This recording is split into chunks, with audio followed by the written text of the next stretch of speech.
A friend of mine once asked me if I could spend the day shadowing one famous person, who would that person be?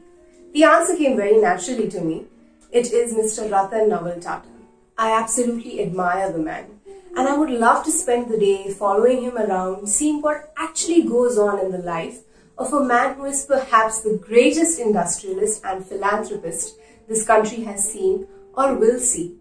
Shantanu Naidu, how I envy you for having lived out my dream, but how grateful I am at the same time that you wrote this splendid book that captures the humane essence of Mr. Tata. Us fans now have a solid window into his life, and this book will be cherished by readers across generations. Now, it goes without saying, my book recommendation for this week is I came upon a Lighthouse by Shantanu Naidu. I am starting a short series of books with illustrations, and I could not have asked for a better book than this one to begin the series. Now, I won't say too much about Shantanu Naidu. Everything that you need to know about him is right here in this book. The book is, after all, his memoir. I will say that he is in his late 20s and works directly with Mr. Ratan Tata, assisting him in all his work for the Tata Trust and the various startups that he invests in.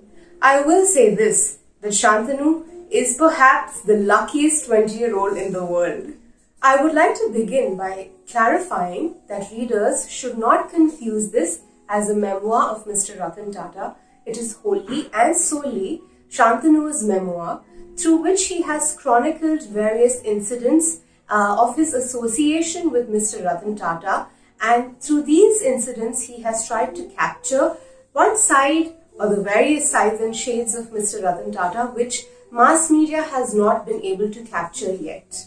From how he got to meet Mr. Tata to working with him directly, the entire narrative is written in a funny millennial way. And don't be scared when I say millennial, it is not written in text lingo with a bunch of emojis, but it does have a lot of pop culture references like Gandalf from Lord of the Rings, Dumbledore and Hogwarts from Harry Potter, and the list goes on. I will say that Shantanu has been very honest in his narrative, and this kind of vulnerability from such a young writer amazes me. The book is divided into 20 short chapters. Each narrates an anecdote from Shantanu's life and the role that Mr. Tata played in those incidents. Now, you cannot be associated with Mr. Ratan Tata and not come across a gold mine of life lessons. It isn't spelled out directly, but it's definitely in there. My favorite one of all is the simplest, but perhaps the most difficult. Always, always honor your word. For more such life lessons, you'll have to get the book. Through this book, you learn so much about Shantanu, but so much more about Mr. Ratan Tata. His love for animals and his no-fuss way of living, that's common knowledge. But I also learned that he loves to sunbathe just like a sunflower. Sometimes he will give you tough love in order to teach you the right principles, and he has this quick wit and great sense of humor. Another thing that I learned is that just like his mentor, J.R.D. Tata, Ratan Tata is the perfect embodiment of Humta, Hukta and Huvarasta.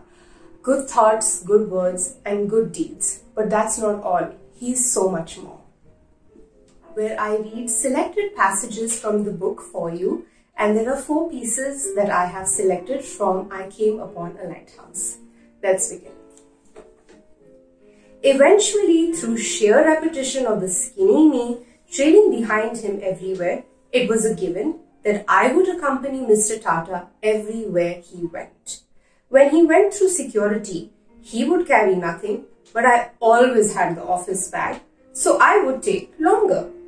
And even though I would panic, trip, drop things, worrying I will be left behind, he's never gone ahead without me.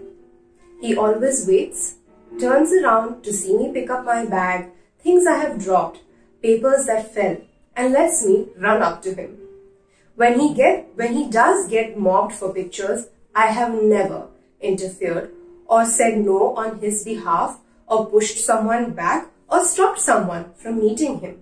That decision will always and should always rest with him. He is not fond of anyone responding on his behalf, let alone be rude to a stranger.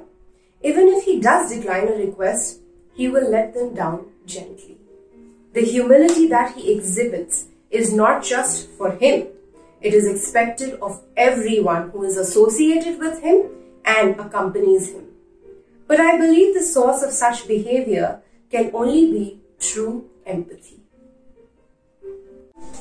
The second piece that I have selected: one by one, people came up and finally he started mixing.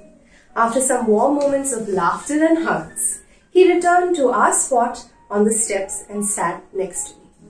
The photographer was roaming about taking pictures, and she took one of us right there in that moment. A happy picture. The class of 1959 and the class of 2018 together, sitting in the sun on the steps of Cornell. That, I remember, was one of the most mushy moments of our time together. With not much of a care in the world, we were insulated from everything that was bad. Just two graduates enjoying the sunset in summertime Ithaca.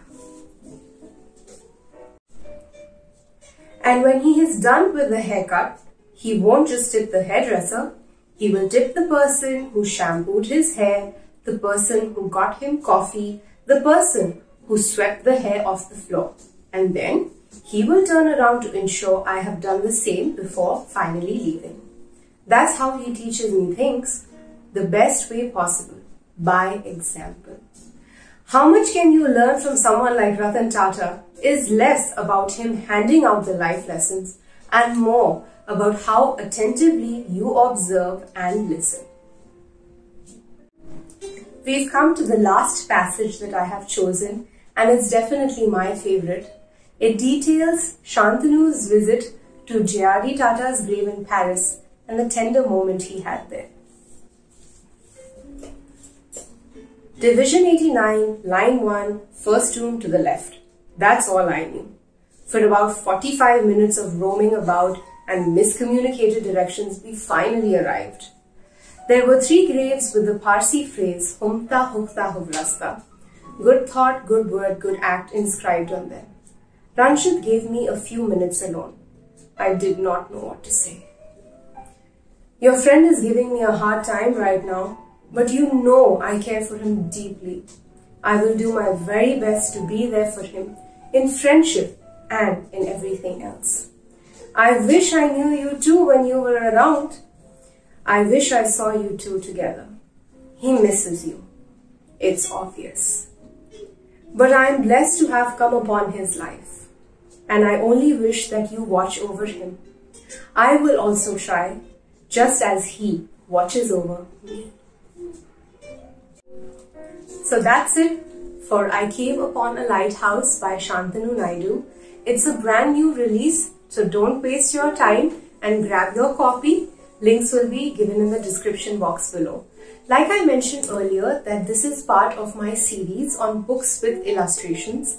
Sanjana Desai has done such a lovely job of creating illustrations of Shantanu, Mr. Tata and the various incidents that have been chronicled in this book. It really brings to life the stories, and I certainly hope that you will enjoy not only the content, the stories, but also her illustrations. Until next time, when I will be back with another book, I hope that you are enjoying my content, and yeah, till then, keep smiling, keep shining, and stay safe.